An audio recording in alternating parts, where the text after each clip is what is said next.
কথা হয়তো আপনাদের মাথাতে এখন একটা কথা ঘুরছে যে আব্দুল করিম ভাই, ঈদে মিলাদুন্নবী পালন করলে কি ক্ষতি? সেদিন তো ওয়াজ নসিহত হয়, সেদিন তো জালসা হয়, সেদিন তো মানুষের উপকারের জন্যই কথা হয়। ব্রেনে কথা ঘুরছে না? ঘুরবে, এটাই স্বাভাবিক। আচ্ছা, আমি এবার আপনাকে বলছি, ফজরের সালাত কত রাকাত ফরজ?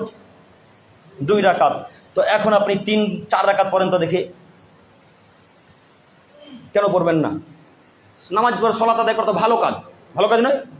তো আপনি ফরজ সালাত, ফজরের ফরজ সালাত 2 রাকাতের জায়গায় 4 রাকাত পড়েন না কেন? এটাও তো ভালো কাজ। কেন করবেন না? রাসূল সাল্লাল্লাহু আলাইহি ওয়াসাল্লাম আদেশ করেননি তাই পড়বেন না, আল্লাহ তাআলা বলেননি তাই পড়বেন না।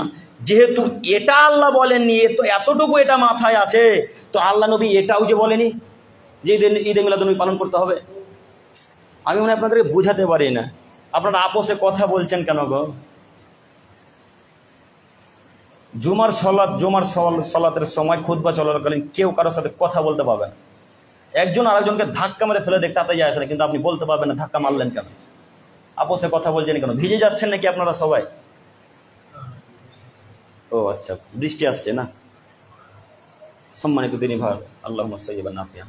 সম্মানিত দিনী ভাই বোন, বলছিলাম আপনি বলছেন আমরা আশেকে